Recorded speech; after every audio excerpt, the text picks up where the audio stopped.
오늘은 공동상속자와 고난이라는 제목으로 말씀을 좀 나눠보도록 하겠습니다. 지난 시간에는 우리가 하나님을 아바 아버지 그렇게 부르는 그런 존재들이라고 말씀을 나눴는데, 히브리어로 아빠입니다. 아빠. 글쎄요, 나중에 우리가 천년 왕국이든 천국에 가서든 그렇게 간증할 수 있겠어요.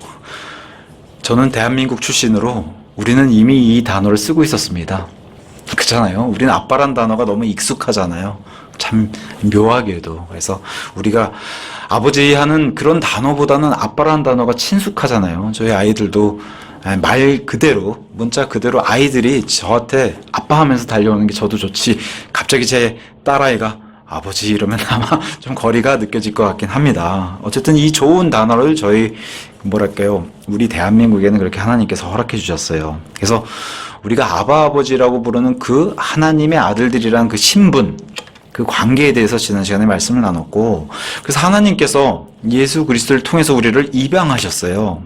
입양하셔서 우리가 상속자까지 될 수 있다라고 하는 그 내용으로 이제 오늘 이렇게 진행이 되는데, 자, 하나님의 아들들이란 단어, 그래서 아들이라는 단어가 하나님의 상속자라는 그 단어와 연결이 되는 거예요. 그 다음에 또 하나는 이스라엘은 아들들이 상속을 받잖아요. 그리고 그 아들이 결혼을 하잖아요. 그래서 아내가 생기고, 그래서 아들이 받은 상속물과 함께 아내가 같이 상속물을 나누는 그런 관계로 이스라엘이 이제 형성이 되어 있는데, 이것은 또한 우리와 그리스도와 교회 관계로 또 이렇게 알 수가 있죠. 그래서 우리 예수님은 사실은 우주의 모든 것을 다 사실 상속받을 필요가 없는 분이심에도 불구하고 하나님께서 나의 아들 하나님께 이 모든 것을 상속을 준다는 그 말씀과 함께 우리가 더군다나 그분의 아내가 되잖아요. 그래서 이 모든 걸 우리가 누린다는 거예요. 그분의 아내로서 이런 관계도 우리가 알 수가 있고, 또 오늘은 또 다른 표현으로 하나님의 자녀란 표현, 우리에게도 친숙하죠. 이런 자녀란 표현. 그래서 영어로는 children이에요. 자녀, 아이들이란. 우리 어르신께서 연세가 많으시지만 하나님 보시기에는 얘야 그러는 거예요. 그렇잖아요. 우리 하나님께 가면은 우리 어르신께서 아빠 이렇게 부르면은 얼마나 더 그죠? 가까운 그 관계를 나타내겠어요. 그래서 우리 예수님께서도 이 땅에 계셨을 때에 부자가 이 하늘의 왕국에 들어가는 게 어렵다는 그 말씀을 주셨을 때 제자들을 향해서 얘들아 이렇게 부르셨어요. 그죠? 또 예수님 부활하시고 나셔서 이제 베드로와 함께 다시 갈릴리로 돌아와가지고 그 갈릴리 호수에서 다시 고기를 낚을 때에 예수님이 또 부르시죠. 제자들을 향해서 얘들아 너희에게 먹을 것이 있느냐. 이렇게 얘들아라고 하는 이 자녀들아, 이 children이라는 단어를 2번 쓰셨어요. 이것은 친숙하게 하나님 아버지가 우리를 천국에서 부르시는 그 표현 그대로 예수님이 하신 거예요. 제자들에게. 저와 여러분도 그렇게 부르신다는 거예요. 나이가 아무리 많아도, 아무리 900살, 1000살 채우더라도 하나님 보시기에는 얘야 이런 거죠. 그죠? 네. 그래서 너무 친숙한 우리에게 표현인 이 하나님의 자녀란 표현. 그래서 상속자라는 이 주제와 함께 아들들이란 표현과 같이 쓴 표현이 바로 이 자녀들입니다. 예수님이 인간의 나이로 봤을 때는 30살밖에 안 됐는데 자기보다 나이가 많은 사람도 다 이렇게 부르셨다는 거예요. 그럴 때는 하나님께서 아버지와 또 하나님의 권위로 그렇게 부르시는 거예요. 자, 그래서 오늘은 하나님의 자녀들, 그리고 우리가 그 그리스도와 함께 공동 상속자가 된다는 그 주제로 한번 내용을 나눠보겠고, 여기 이제 좀 귀에 거슬리는 단어가 하나 더 주제가 또 올라오죠. 고난. 또 다른 말로는 이제 고통 이렇게 표현할 수 있을 텐데, 그래서 요 2가지의 주제로 이제 내용을 좀 살펴보도록 하겠습니다. 16절은 이렇게 시작합니다. 우리가 하나님의 자녀들임을 성령 그 자체께서 우리의 영과 함께 증거하시느니라. 말씀의 위대함은 이런 데서 빛을 발하는 거예요. 성령님께서 저와 여러분을 너는 하나님의 자녀다 이렇게 증명해 주신다는 거예요. 얼마나 감사합니까? 성경 기록이 너는 하나님의 자녀다. 이러면 게임이 끝난 거 아닐까요? 그죠? 네.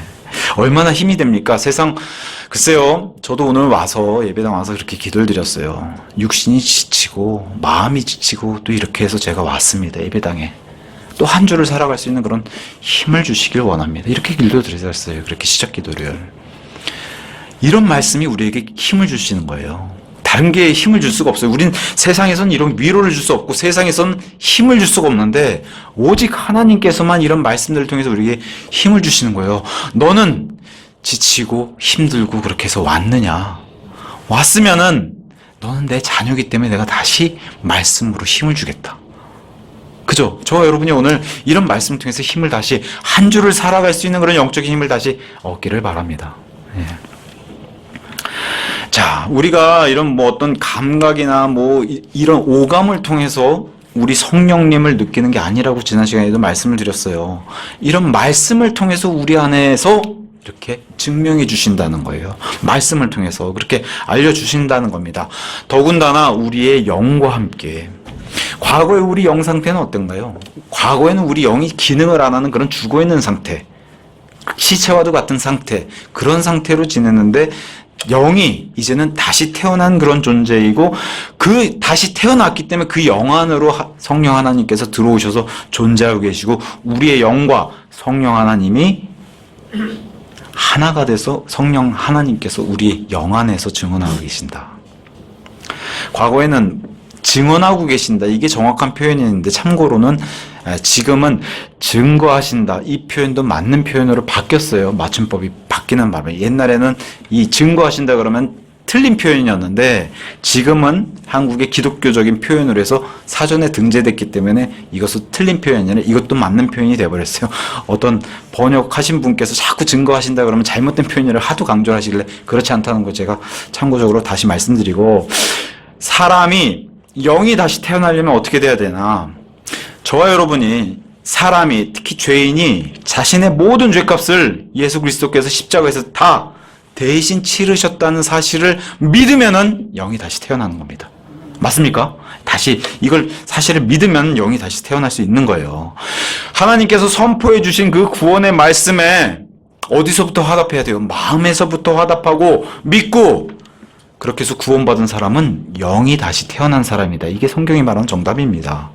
그래서 이렇게 영이 다시 태어난 사람은 하나님을 뭐라고 불러요? 아빠라고 부르는 거예요. 아빠. 네, 이렇게 아빠라고 부르면서 이제는 단순히 구원받은 그런 관계를 넘어서서 뭐예요? 이 구원을 누리는 사람이 그게 영이 다시 태어난 사람이다. 이렇게 성경이 얘기하는 겁니다. 그래서 우리 안에, 우리 영 안에 다시 새로 태어난 그 영 안에 계신 성령님께서 이것을 증명해 주고 계시다는 거예요. 그게 성경 말씀의 오늘 출발에 이렇게 알려주는 겁니다. 지난 시간에 익히 우리는 입양의 영을 받았다. 그죠? 하나님께서는 유일하신 아들이 계신데 그 아들, 근데 저와 여러분은 어때요? 거기에 덧붙이게 되는 입양한 그런 아들들로 받아주신 그런 우리가 그러한 존재라고 얘기해요. 그래서 어떤 분이 이러한 에피소드 두 개를 들었어요. 양자가 있고 친자가 있어요. 원래 친자는 그 부모의 아들이고 양자가 있는데 이 둘이 다툼을 벌였는데 양자가 이런 얘기를 갑자기 벼랑간 한다는 거예요. 내가 너보다 낫다. 친자한테 이런 얘기를 한다는 거예요. 그래서 친자가 뭔 소린가 했더니 양자가 이렇게 얘기를 해요. 너는 우리 부모님이 싫든 좋든지 간에 자식으로 삼을 수밖에 없지만 친자로 태어나서 나는 우리 아버지 어머니가 좋아서 택했기 때문에 내가 훨씬 너보다 낫다. 굉장히 영적으로는 많은 의미를 포함하고 있죠. 또 하나 다른 에피소드는 또 이렇습니다. 양자를 입양한 양부모라고 그러죠. 양자를 입양한 양부모가 있는데 어느 날 대뜸 친부모가 찾아서 자기 양자로 입양한 그 양자를 다시 들어달라고 왔다는 거예요. 근데 이 양자를 입양한 이 양부모가 그런 얘기를 친부모에게 합니다. 이 애는 저에겐 2배 이상의 더 귀한 존재입니다. 당신은 그 아이를 그냥 얻었지만 나는 그 아이에게 많은 값을 치르고 이 아이를 내가 산 나에겐 그러한 존재이기 때문에 이 아이는 나에게 너무 더 귀한 존재입니다. 이것도 굉장히 영적인 의미를 담고 있죠. 하나님께서는 우리를 입양하셨는데 그 양자로 그냥 삼은 거기서 끝난 게 아니라 상속자로 삼아 주셨다는 거예요. 오늘 주제가 상속자. 우리가 구원받은 것도 너무 귀하고 감사한데 우리에게 더 많은 것들을, 상상할 수 없는 것들을 우리에게 주시는 그런 존재로 상속자로 삼아 주셨다는 거예요. 그래서 이제는 구원받고 영이 다시 태어나고 그런 존재가 됐다면은 싫어도 이제는 거부할 수 없는 그런, 우리가 그런 존재가 됐고, 이런 하나님과 하나님께서 양자를 맺은 이런 관계에서는 이제는 영원히 벗어날 수 없는 그런 존재가 됐다는 거예요. 저와 여러분이 이제 정말로, 그러면 안 되지만 좀 죄송한 표현이지만, 지옥에 가기 위해 별짓을 다 하고 발버둥 쳐도 이제 갈 수 없다는 거예요. 양자 관계가 이미 한번 성립이 됐기 때문에 아무 소용이 없다는 거예요. 별짓을 다 해도. 그러면서 17절에 함께라는 단어가 3번 등장하는데 이렇게 등장합니다. 그리고 자녀라면 그때는 상속자들이니 하나님의 상속자들이자 그리스도와 함께한 공동 상속자들이라. 만일 그리하여 우리가 그분과 함께 고통받는다면 우리는 함께 영광도 받게 되리라. 자, 3번의 함께가 뭘로 등장하냐? 함께 상속받고, 함께 고통받고, 함께 영광을 받는다. 네. 자녀로서 주어지는 특권이 바로 이렇게 3번의 함께. 누구와 이런 함께 하겠어요? 그럼 우리의 신랑 되시는 예수님과 함께 이런 3번의 함께가 있다는 거예요. 그래서 자녀라면, 자녀가 된 순간, 그 순간부터, 그래서 우리 성경 그때부터 함께, 그때부터 상속자가 된다고 얘기하면서, 상속자는 그냥 상속자가 아니라 하나님의 상속자. 이게 중요한 거예요. 하나님의 상속자들. 더 나아가서는 그리스도와 함께하는 공동 상속자. 이게 가장 중요하죠. 그리스도와 함께하는 공동 상속자. 그래서 만일 우리가 그분과 함께 고통받는다면, 예수 그리스도께서 이 땅에 내려오셔서 그렇게 고통받는 그런 것과 같이 우리도 예수님과 같이 그렇게 십자가를 짊어지고 날마다, 그리고 예수님이 십자가에서 죽으신 것처럼 우리도 날마다 십자가에서 죽는 그런 함께 고통을 받는다면 함께 영광도 받으리라. 아멘. 함께 영광도 받으리라. 너무 아름다운 결말로 이렇게 맺는 게, 그래서 이런 말씀이 우리에게 힘이 되는 거예요.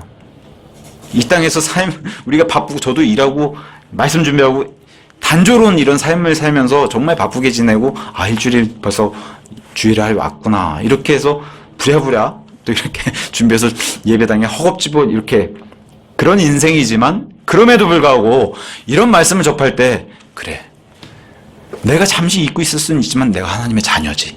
그리고 하나님께서 약속해 주신 공동 상속자지. 그리고 함께 영광을 받을 그런 존재지. 이걸로 힘을 얻는 거예요. 다른 거 없습니다. 우리 주님께서 우리에게 주시려고 하시는 이런 것들을 늘 이 단순한 진리에서 벗어나지 말라고. 그래서 2가지는 매우 좋죠.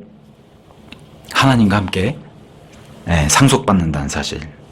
근데 이제 여기에 이제 문제가 되는 게 고난, 고통. 이거 좋아하는 단어가 아니에요. 왜 이런 게 있을 수밖에 없냐? 고난과 고통. 우리가 구원받았어요. 구원받았지만 여전히 아직 죄로 인한 고통당하는 어디 안에 있어요? 여전히 육신 안에 있기 때문에 이걸 잊지 말라는 거예요. 또 하나, 구원받았지만 아직 멸망으로 향하는 세상에 있다는 것을 잊지 말라는 겁니다. 이 2가지, 육신 안에 그리고 세상 안에 있다는 것을 잊지 말라는 거예요. 그렇기 때문에 여기에 딸려오는 단어가 고난과 고통이 있을 수밖에 없다라고 성경이 얘기하는 겁니다. 그럼에도 저와 여러분이 고난을 당하든 아니면 당하지 않으면 그것도 감사한 일이죠. 당하지 않아든 간에 그리스도와 함께 공동 상속자라는 것, 이 진리는 변하지 않는다는 거예요. 내가 고난을 당하든 고난을 당하지 않든 공동 상속자라는 이 위치에선 변하지 않는다는 겁니다. 변하지 않는 게 뭐가 있어요? 우리의 구원, 하나님께서 우리에게 주신 영원한 생명, 또 영원한 거처인 새 예루살렘, 영원한 하나님과의 교제, 이런 건 변할 수 없어요. 변하지도 않는다는 거예요.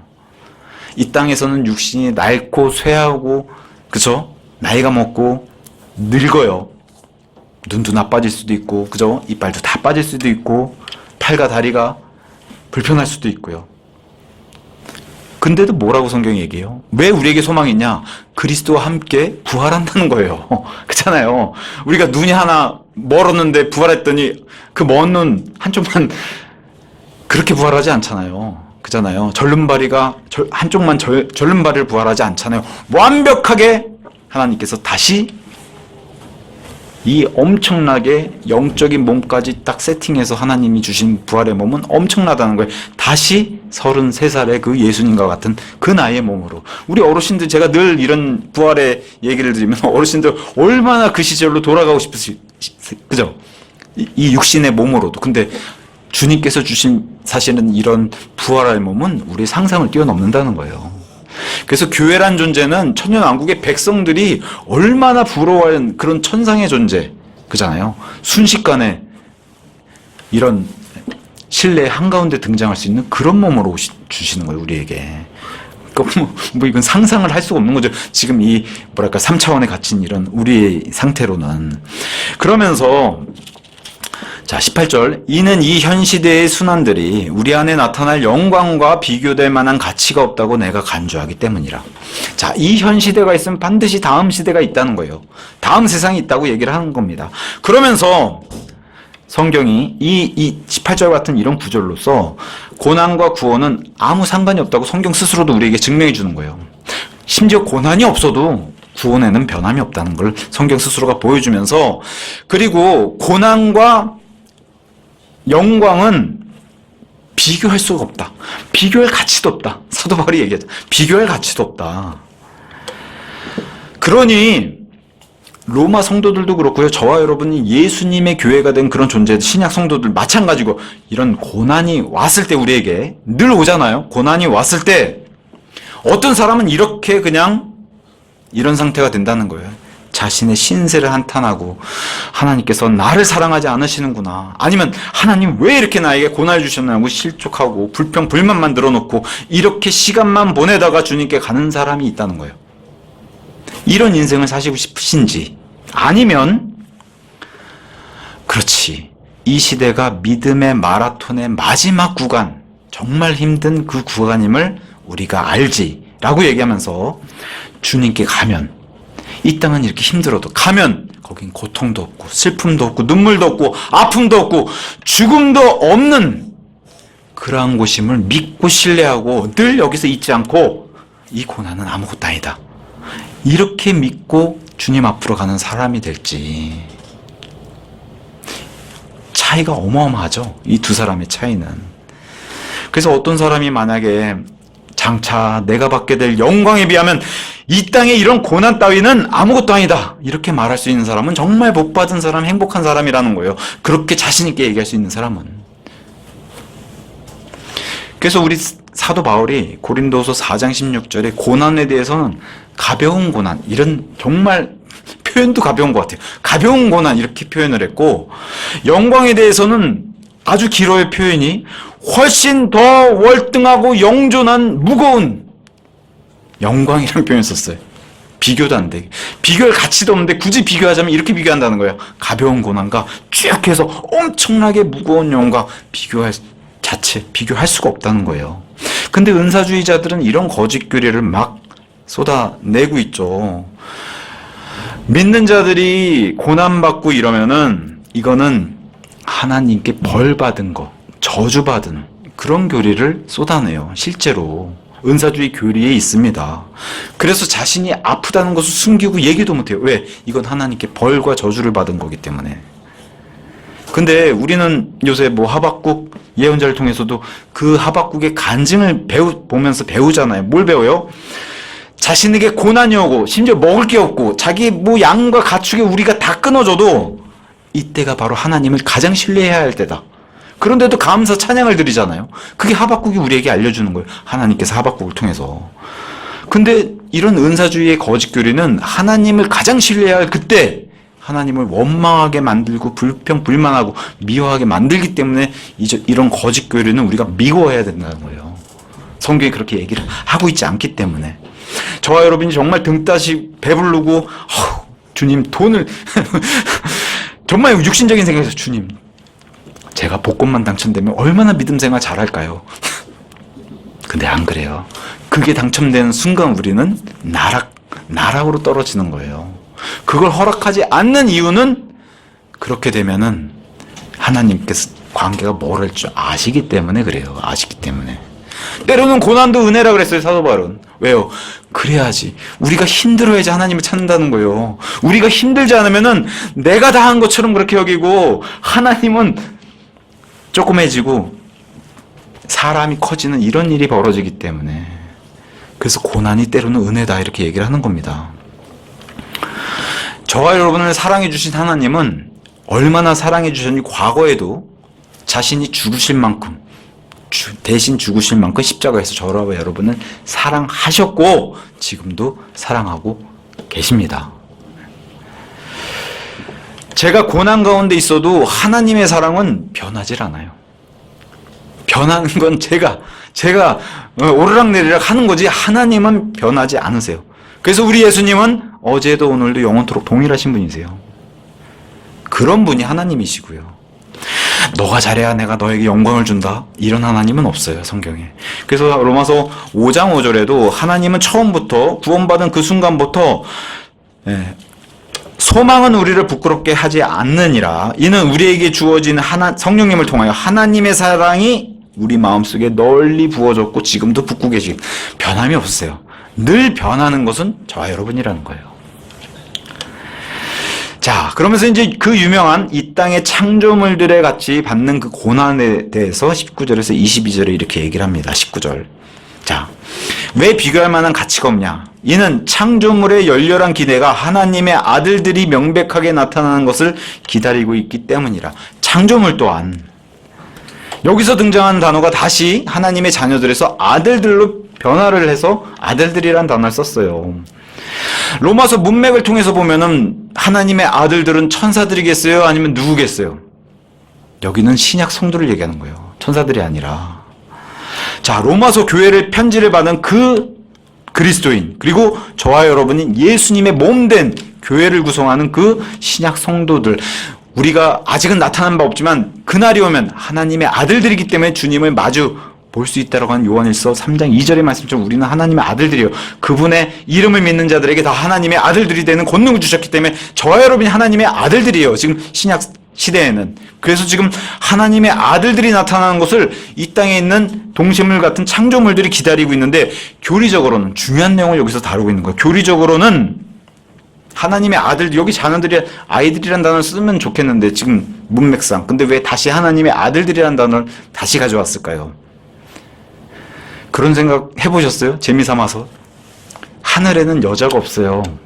제가 예수님의 신부가 되는 그런 존재입니다. 저는 사실 남자이기 때문에 이게 확 피부로 다 와닿진 않아요. 우리 자매님들이 훨씬 와닿겠죠. 근데 하나님의 아들들이라는 표현에서는 저는 좀 자매님들보다 좀 더 근사치의 그런 느낌이 좀 오겠죠.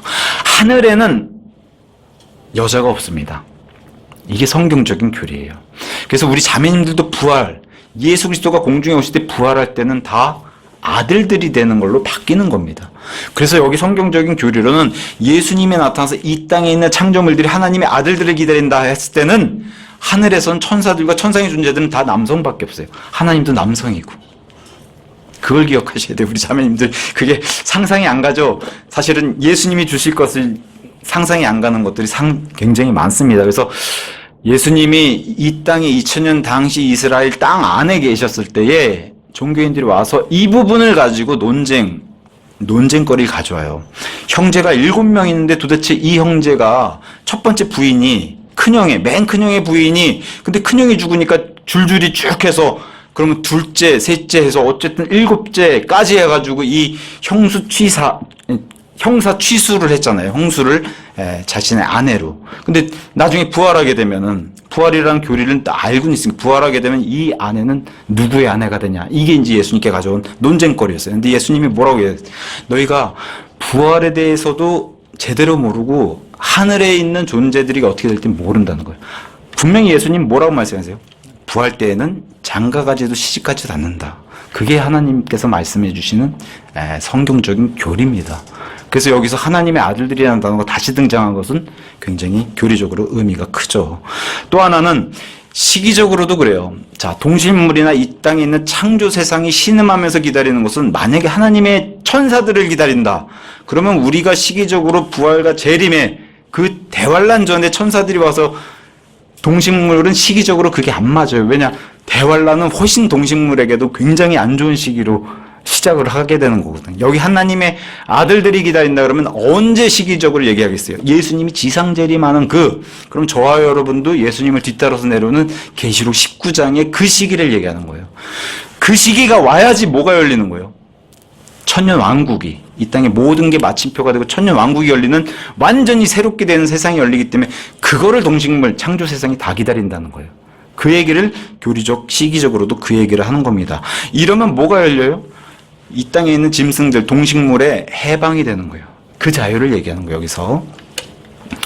자, 그러면서 20절, 이는 창조물이 자원하여 헛된 것에 굴복하게 된 것이 아니요 오히려 그 창조물을 소망 안에서 굴복시키는 분 때문이니, 이렇게 이제 얘기를 합니다. 자, 이 땅에 저주가 내린 것은 창세기 3장에 아담, 그리고 루시퍼인 그 뱀, 타락한 사탄인 뱀, 그 다음에 아담과 이브를 통해서 이 땅에 저주가 시작이 됐어요. 저주가. 특히나 죄인, 인간과 관계가 있는 것은 아담, 인간의 죄로서 생긴 게 바로 이 땅의 저주입니다. 근데 짐승들은 무슨 죄가 있어요? 짐승들은 죄가 없어요. 노아의 홍수에 그 다 휩쓸려 버린 그 짐승들은 죄가 없었어요. 근데 다 죽게 된 그런 운명을 맞이했어요. 누구 때문에? 인간의 죄 때문에. 또 대표적으로 짐승들은 또 어떤 역할을 담당했어요?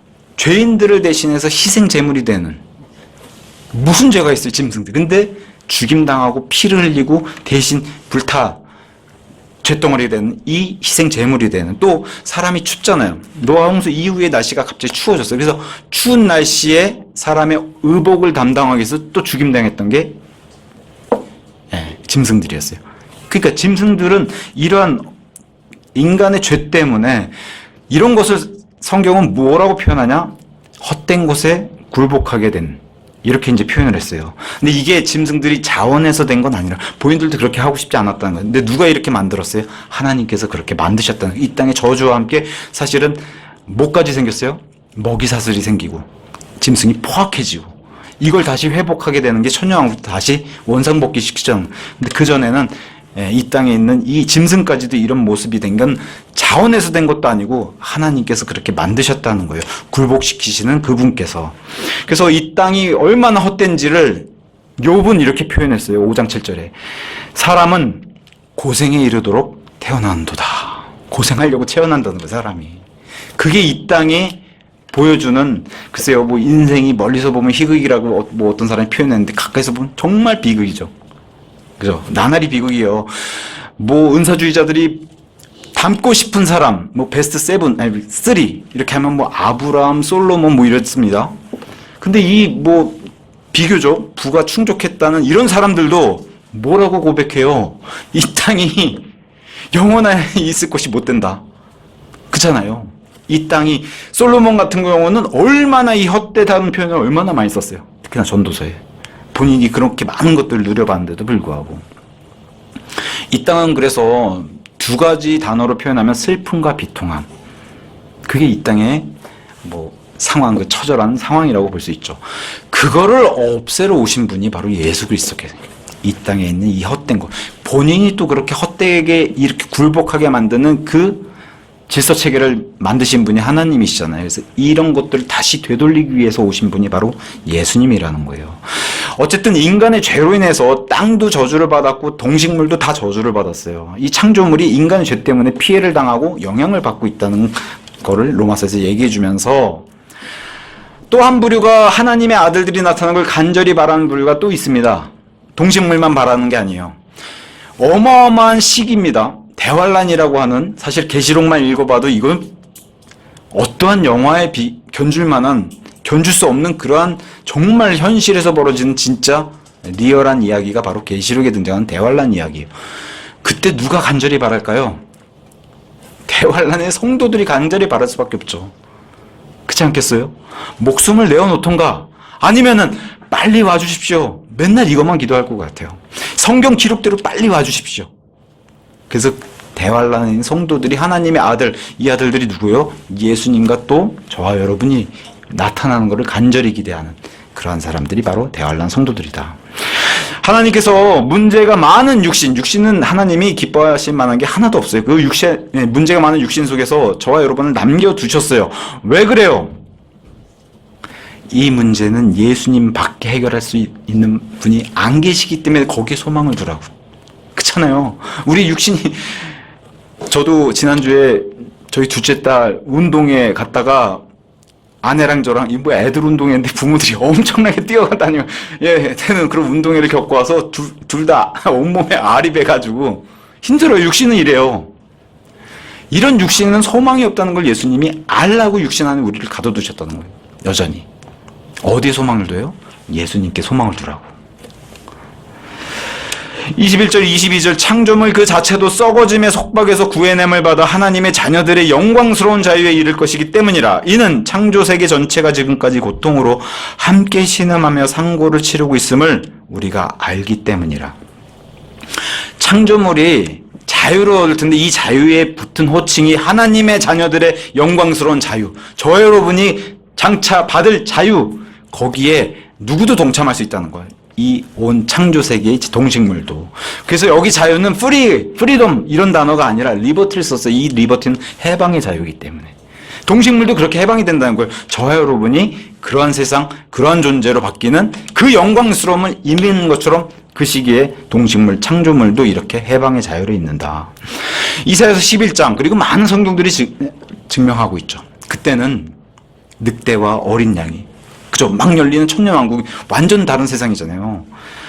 늑대와 어린 양이, 표범이 새끼 염소와 송아지와 어린 사자가. 재밌는 표현이 있어요. 살찌운 가축들이 어린 사자와 있는. 자, 살찌운이란 표현을 넣었어요. 왜 그래요? 살이 이렇게 퍼둥퍼둥 쪘으면 지금 사자 옆에 갖다 줘봐요. 그럼 밀림에 있는 사자들은 얼마나, 그죠? 얼마나 잡아먹고 싶겠어요. 근데 아니라는 거예요. 천년왕국은 그럴 일이 없다는 거예요. 그리고 어린아이가 이 모든 가축들을 다 이끌고 다닌다는 거예요. 애들이 그러고 논다는 거예요. 그래서 젖 먹는 갓난아이가 독뱀의 구멍 위에서 놀고, 젖을 땐 아이, 저와 제 아이 같은, 딸아이 같은 그런 아이는 독사이굴에 손을 넣어도, 그 어떤 분이 지금 애를 한번 독사이굴에 손을 넣어보세요. 어떻게 되나? 어떻게 되겠어요? 단번에 물리고 그냥 사자가 잡아먹죠. 천년왕국은 이런 세상이 아니라, 그러니까 우리가 천년왕국이 단순히 이런 말씀을 통해서 어렴풋이 상상하는데 사실 상상하기 힘들죠. 피부로 와닿기 힘들고. 그럼에도 불구하고 이런 상상이 우리에게 소망이 된다는 거예요. 하나님께서 이렇게 말씀하시면 이대로 이루어진다는 겁니다. 이러한 창조물이 지금은 서로 물고 뜯고 먹어야 되는 이 먹이사슬, 이것을 성경은 뭐라고 얘기해요? 썩어짐의 속박이다 얘기해요. 속박. 이 속박이란 단어가 번디지란 단어, 여기 무슨 단어가 들어가 있는지 재밌는 게 본드, 아시죠? 접착제. 속박이란 단어에 본드가 들어가 있어요. 얼마나 땡겨서 붙이려고 하는지, 육신, 땅, 세상 이런 거 죄에 붙이려고 하는지. 이 속박에서 벗어나는 게 하나님께서 주신 해방의 자유예요. 그래서 창조세계 전체가 지금 신음하고 고통과 신음에서 어떻게 된다고요? 해방된다는 겁니다. 저와 여러분이 그 해방, 자유를 맞이하는 것처럼 창조세상도 마찬가지라는 거예요. 23절 그리고 그들뿐만 아니라 성령의 첫 열매들을 소유한 우리 자신도 그러하니 바로 우리 스스로도 우리 자신 안에서 신음하며 입양을 기다리고 있으니 곧 우리 몸의 구속이라. 여기 재미있는 표현, 또 중요한 표현, 성령의 첫 열매들이라는 표현이 등장했어요. 과거에는 없던 표현이고 과거에는 쓸 수 없는 표현이에요. 왜? 영이 다시 태어난 일은 예수님 오시고 난 이후에 교회 시대에 등장한 표현이고 교리적으로도 신약 교회에만 붙는 그런 진리이기 때문에 그래요. 그래서 성령님이 내주하시는 그 존재들만이 교회가 될 수 있기 때문에 성령의 첫 열매들이라는 표현을 여기서 쓴 거예요. 정확하게 누굴 가리켜요? 교회를 가리키고 있죠. 성령의 첫 열매들. 그래서 여기서는 신약 성도, 하나님의 아들들. 문맥상 다 똑같아요. 그죠? 그래서 천사들이 될 수가 없는 거예요. 자, 구약에서는 이런 사역을 아예 하지 않으셨죠. 하나님께서. 입양을 기다리고 있어요. 저와 여러분이. 아니 이미 입양받은 거 아닌가요? 그래서 성경은 너무나 칼로 탁 자르듯이 정확한 교리를 우리에게 알려줍니다. 우리가 구원받은 것은 우리의 혼이에요. 다시 태어난 것은 우리의 영이라고 얘기해요. 그러면 이제 뭘 기다려요? 하나 남은 거. 몸의 구속. 너무나 정확하죠. 교리적으로. 몸의 구속. 그러니까 우리가 다시 부활할 몸, 아니면 죽었어도 다시 살아날 그 부활할 몸을 기다린다는 거예요. 몸의 구속. 그래서 제가 이런 데는 육신이라는 단어 안 쓴다 그랬죠. 육신이 아니라 몸. 왜 그래요? 부활하기 때문에 몸이라는 단어를 썼다는 거예요. 육신이라는 단어는 우리 대형마트 가면은 육류 코너에 있는 게 육신이에요. 플래시. 고기 덩어리예요. 그게 성경이 말하는 육신. 아무짝에 쓸모없는 걸로 육신이라는 표현을 그렇게 쓰는 거예요. 근데 이런 데서는 그런 표현 안 쓰죠. body란 단어를 써가지고 몸이 부활하는. 그래서 이런 데 쓰는 겁니다. 그래서 몸과 혼, 이런 단어가 분리가 되죠. 구원받았다고 해서 우리 몸까지, 지금의 우리가 가지고 있는 몸까지 다 구원은 받았지만 이 몸으로 예수님 앞에 가는 건 아니기 때문에. 자, 24절에 이는 우리가 소망에 의하여 구원받았기 때문이라. 그러나 보이는 소망은 소망이 아니니라. 그러므로 사람이 보는 것을 어찌하여 그가 여전히 소망하고 있느냐. 명확하게 얘기하죠. 구원받았다. 그죠? 저와 여러분이 구원받았습니다. 하나님의 말씀으로 예수 그리스도의 보혈의 공로로 구원받았습니다. 그럼 누군가 구원받으셨습니까? 이렇게 물어보면 뭐라고 대답하겠어요? 네, 전 예수 그리스도를 통해서 그분의 보혈의 공로로 구원받았습니다. 이렇게 얘기하는 게 정답입니다. 그죠? 근데 어떤 분께 물어보면 글쎄요, 받은 것 같기도 하고 안 받은 것 같기도 하고 이 정도면 받은 거 아닌가요? 애매한 답들이 있어요. 물론 그 전에 교회에서 학습받은 그 분량에 따라서 그럴 수는 있어요. 다만 구원의 확신은 이 땅에서 결정짓고 가야 되는 문제라는 거. 이거 가지고 죽어봐야 이런 문제가 아니라는 거. 구원은 이거는 어떤 질문하고 똑같냐 이렇게 어떤 분이 얘기를 했어요. 결혼 질문하고 똑같다고 얘기해요. 결혼하셨습니까? 그럼 이건 명확하게 답이 나오잖아요. 결혼한 사람은 예, 결혼했습니다. 저는 아내가 있고 자녀가 있고 뭐 동사무소 가면 결혼 뭐 그런 거 뗄 수 있고 서류도 뗄 수 있고 명확하게 나오잖아요. 만약에 결혼하셨습니까 했는데 결혼한 것도 같고 안 한 것도 같고 좀 이러면 결혼한 건가요? 아니죠. 이게 답이 이렇게 될 수가 없는 거예요. 그러니까 구원이 이런 문제랑 똑같다는 거예요. 왜? 예수 그리스도와 우리가 정혼한 그리고 혼인식을 앞둔 사이기 때문에 명확한 답이 나와야지 이게 정확하고, 성경이 그런 거 얘기를 하고 있기 때문에 뭐 죽어봐야 이런 문제가 아니라는 거예요. 굉장히 중요한 문제니까. 우리는 소망에 의하여 이미 구원받은 존재다. 이렇게 로마 성도들에게 편지도 이렇게 썼고, 저와 여러분들이 이 편지를 통해서 하나님의 확신을 가지고 우리 안에 성령님이 계시다는 걸 믿는 존재라는 거예요. 이미. 자, 세상에서는 소망이란 단어를, 똑같은 호프란 단어를 희망이란 단어로 많이 쓰죠. 얼마나 희망, 그래요. 사람은 희망을 가지고 살아야 되는 게, 그게 사람을 그래도 그나마 올바른 길로 이끄는 것 같아요. 희망을 갖고 사는 게. 근데 세상에서는 이런 호프, 소망이든 희망이든 이런 단어를 어디에다 쓰냐? 이루어지지 않을 것에다가 쓴다는 거예요. 절대 이루어질 수 없는 일에다가 소망, 희망을 쓴다는 거예요. 아까 제가 말씀드린 복권 이런데 얼마나 많은 사람들이 희망을 담아서 이걸 삽니까? 그죠? 이루어지지 않을 일에 베팅을 한다는 거예요. 근데 성경이 말하는 소망은 이런 게 아니라는 거예요. 우리 성경은 약속의 말씀, 특히 영원한 약속의 말씀. 그래서 성경이 말하는 소망은 확실한, 분명히 확실하지만 아직 이루어지지 않은 것을 기다리는, 이런 데 쓰는 게 소망이라는 거예요. 하나님의 말씀은 분명히 이루어져요. 그러니까 여기다 소망을 걸라는 거는 분명히 이루어지기 때문에. 근데 아직은 이루어지지 않은, 근데 언젠간 분명히 이루어질, 이런 데 쓰는 게 소망이에요. 그러니까 세상에 쓰는 똑같은 단어지만 아예 다른 거죠. 아예 확률이 없는 곳에다가 사람들이 소망을 두는, 그게 세상 사람이라면 그리스도인들은 100% 이루어질 일에다가 지금 소망을 걸고서 사는 사람들이라고 얘기를 하는 겁니다. 또 그렇게 살아야 하고요, 우리가. 자, 그러면서 25절. 그러나 만일 우리가 자신이 보지 못하는 것을 소망한다면 그때 우리는 그것을 인내를 가지고 기다리느니라. 그러니까 보이는 것에서 계속 이렇게 우리가 소망을 두고 사지 말아라. 그죠? 육신의 소망, 안목의 정욕, 육신의 정욕, 인생의 자랑, 이렇게 보이는 것에 자꾸. 근데 이런 보이는 것에 베팅하는 그리스도인들이 너무 많다는 거예요.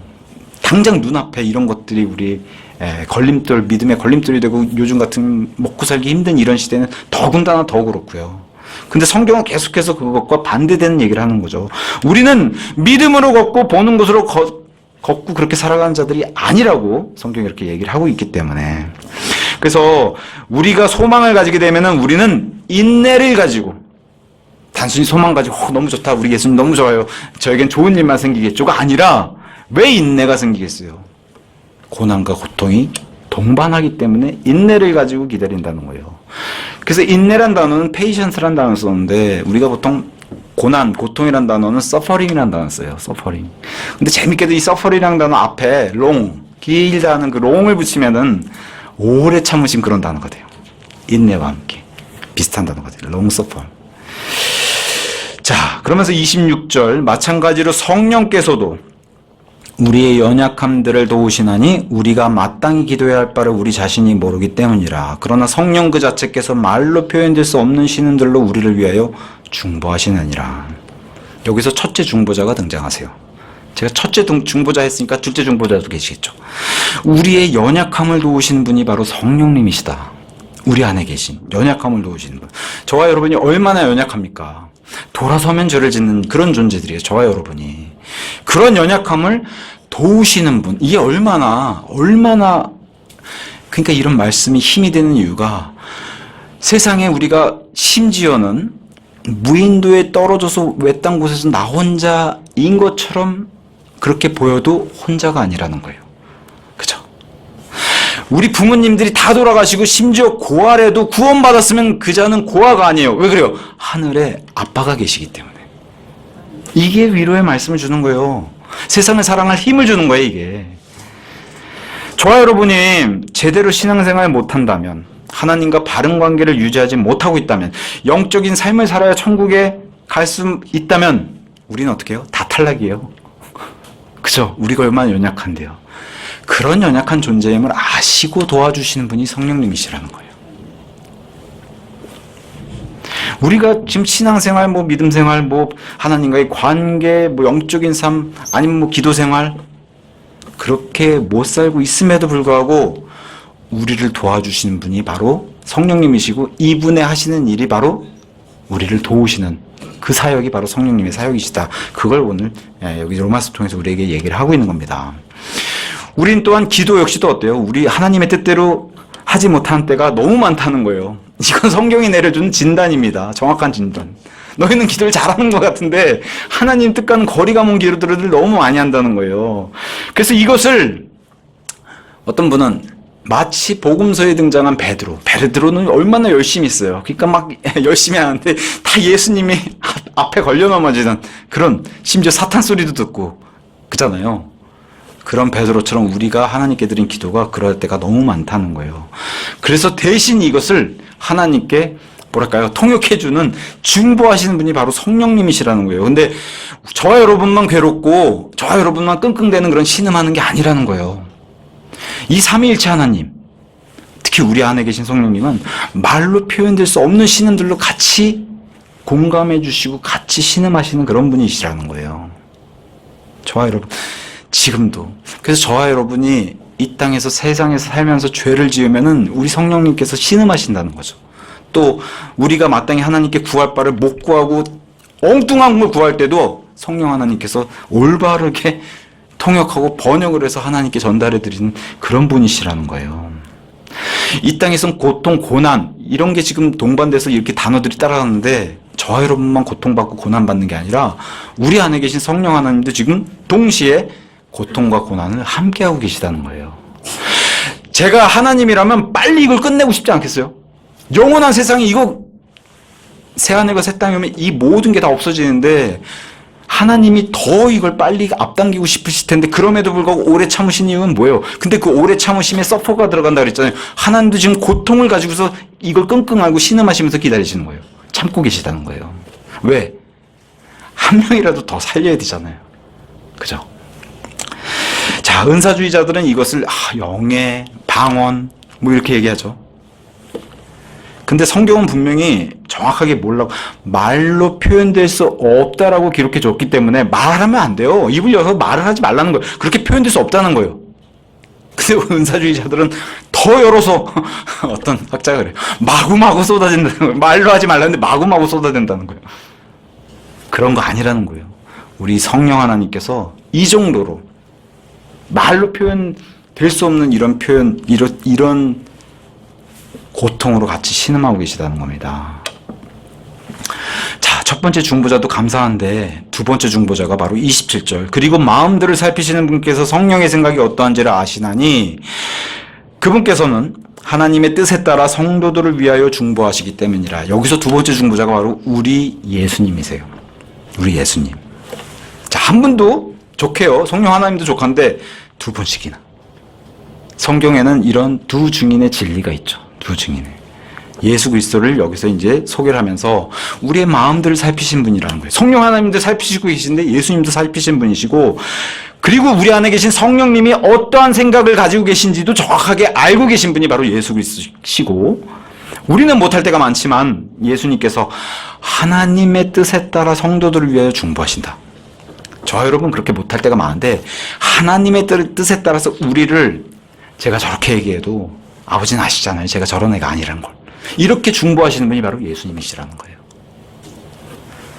어떤 분이 기도를 드려도 이렇게 드리면 큰일 납니다. 하나님, 저를 좀 겸손하게 해주세요. 정말 하나님이 손을 들어서 겸손하게 하면 우린 완전히 난리가 난다는 거예요. 만약에 하나님 겸손하게 해주세요 그랬는데 제가 겸손할 수 있도록 도와주시옵소서 이렇게 기도를 드리는 건 괜찮지만 저를 겸손하게 해주시옵소서 이렇게 기도를 드리면 하나님이 정말 질병이 오면 겸손해지고요. 재산이 망하면 겸손해지고, 그런 상태로 하나님이 겸손하게 만들면 큰일 나죠. 우리는 겸손해지는 게 아니라 실족해서 반대로 진짜 반항하게 될지도 모르는데, 성경은 스스로 겸손하라고 말씀을 하십니다. 스스로 겸손하라. 자, 그리스도인 공동상속자라는 좋은 단어로 시작을 해서 좀 불청객과 같은 고난이 뒤따라왔어요.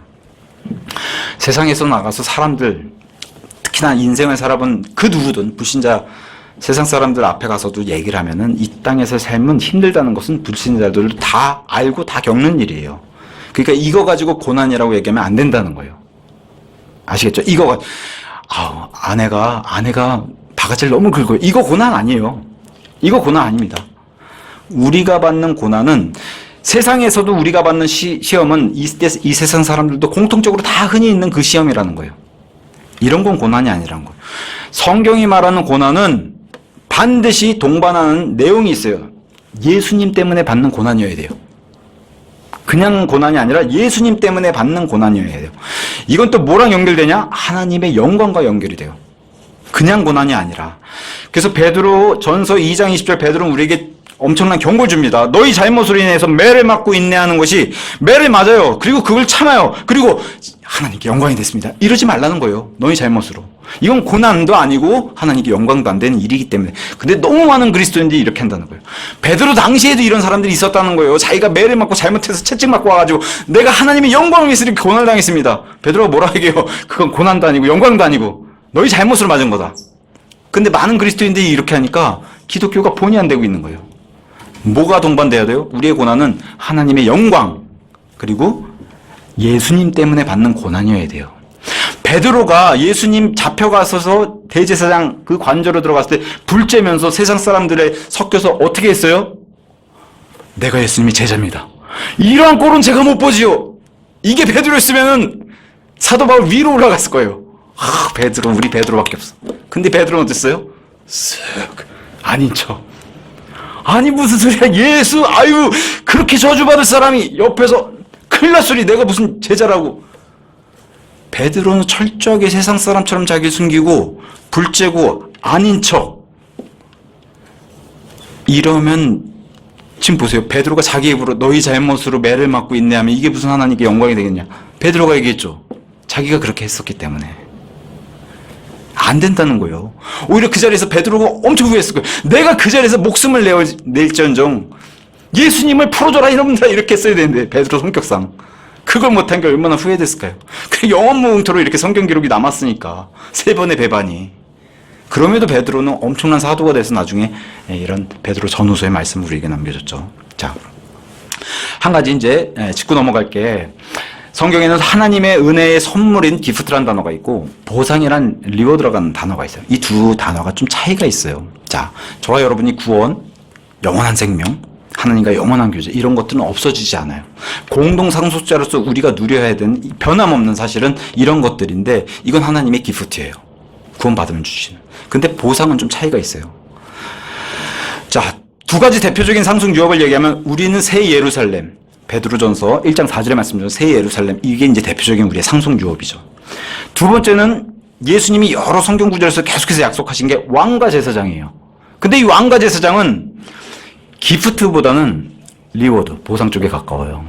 그래서 많은 학자들이 동의하는 게 이러한 통치권에서는 박탈당할 수 있다라고 얘기를 하는 겁니다. 이러한 통치권에서는.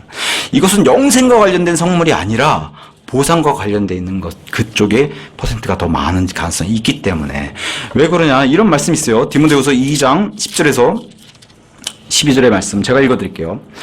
내가 택함 받은 자들을 위하여 모든 것들을 견디나니 그들도 영존한 영광과 함께 그리스도 안에 있는 구원을 획득하게 하려 함이라. 그것은 신실한 말씀이니 만일 그분과 함께 우리가 죽어 있다면 우리 역시 그분과 함께 살 것이기 때문이라. 이거 로마서 오늘 말씀하고도 비슷하죠. 근데 여기 중요한 게 12절.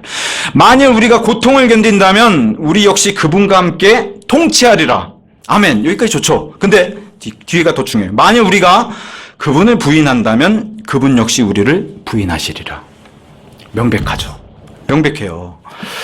그래서 영생의 이런 선물과 보상의 이런 차등 적용.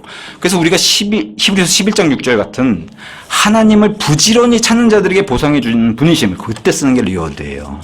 근데 부지런히 찾는 자들이라고 했잖아요. 그럼 덜 부지런하게 찾는 자들에겐 덜 주셔야 되는 게 정확한 거죠. 그런 얘기를 성경이 하는 겁니다. 아주 좋은 예를 한번 제가 드려볼게요. 대환란에 들어가면은 많은 모래알과 같은 환란 성도들이 등장해요. 근데 재밌게도 계시록 20장의 첫째 부활에 가서 통치자에 올라오는 그 내용에 너희가 환란 가운데 견딘 사람 가운데 목배임을 당한 혼들이 있다. 그 순교자들은 내가 통치자로 삼아 주는데 환란을 믿음으로 끝까지, 그 사람들도 힘들었어요. 근데 그 사람들은 천년왕국 백성으로 들어가고 목배임으로 순교당한 사람은 통치자로 올라가요. 차이가 있죠. 똑같이 공평하게 평등하게 주는 게 아니라 차등 적용해줘요. 차등 적용. 자, 마태복음 25장에 달란트 비유가 있고 누가복음 16장에 파운드, 문화 비유가 있어요. 우리는 달란트 비유처럼 무슨 지키지 못하는 지옥에 가는 그런 달란트 비유에 해당하는 사람들은 아니지만 누가복음 19장에는 해당하는 사람들이 우리예요. 그러면 뭐예요? 가진 것마다 뺏기고, 거긴 뭘 얘기해요? 도시의 통치권을 얘기해요. 가진 것조차도 뺏긴. 아니, 저 사람은 이미 도시가 있잖아요. 근데 잘한 사람에게 더 주신다는 거예요. 10개 도시까지. 근데 못한 사람은 있는 것마저 뺏어서 주신다는 거예요. 그럼 이거는 영원한 선물에 관련되어 있는 걸까요? 아니면 보상에 관련되어 있는 걸까요? 그러니까 보상에 관련되어 있는 거라고, 그쪽에 확률이 높으니까 저와 여러분이 단순히 이런 고난이라든가 그리스도의 삶이 단순히 그냥 아무 생각 없이 살면 안 된다라고 성경에서 경고를 주는 겁니다. 우리의 이런 믿음 생활이. 좀 무거웠나요, 내용이? 고난이랑 이렇게 같이 오니까? 아니면 이 통치권이 딱 등장하니까? 자, 결론의 말씀 짓겠습니다. 우린 예수님과 함께하는 공동 상속자입니다. 그리고 고난을 받아야 되는 그런 사람들이에요. 자, 로마서 8장은 계속해서 말씀드리지만 로마 성도들에게 겁을 주려고 쓴 편지도 아니에요. 그런 내용도 아니고. 오히려 로마서 8장 뭘 얘기해요? 시작부터 그리스도 안에 있는 사람은 정죄함이 없다. 그죠? 정죄함이 없다. 이걸로 시작하는 거잖아요. 그러니까 하나님의 관계를 의심하지 말고, 때로는 어떻게 해요? 하나님께 기도조차 어떻게 해야 될지 그렇게 몰라도 우리를 중보하신 성령님과 예수 그리스도께서 도와주신다. 도와주시려고 대기하고 계신데 우리가 도움을 안 구한다는 거죠. 도와주신다, 이 두 분이. 우리가 땅에서 받는 고난, 그 고난은 예수 그리스도 때문에 받는 고난이에요. 우리가 잘못해서 받으면 안 되고 예수 그리스도 때문에 받는 고난이어야 돼요. 베드로전서 2장 20절에 아까 말씀드린 우리의 잘못을 매맞는 그 후반부에 뭐라고 돼 있냐? 그러나 만일 너희가 그것을, 고난을 인내로 감수한다면 이것은 하나님께 기꺼이 받아들여질 만한 일이라. 성경이 이렇게 얘기하죠. 하나님께 영광되는 일이에요. 하나님. 그래서 디모데후서 1장 8절, 그러므로 너는 우리 주의 증언을 부끄러워하지 말고, 성경 말씀도 부끄러워하지 말고, 그분의 속박된 자인 나의 증언, 사도 바울의 증언도 부끄러워하지 말라. 오직 너는 하나님의 권능에 따라 복음의 고난들의 동참자가 되라. 이 고난은 뭐겠어요? 예수 그리스도 때문에 받는 고난. 그죠? 그래서 오늘 내용 정리하면서 우리가 그리스도의 공동 상속자예요. 어마어마한 겁니다. 상상 이상이에요. 그래서 그런 것 인간이 상상해 볼 수 없는 거예요. 해본 적도 없다고 얘기해요. 공동 상속자. 그 다음에 그분의 영광의 고난에 동참하는 그런 저와 여러분이 되기를 예수님의 이름으로 기원합니다.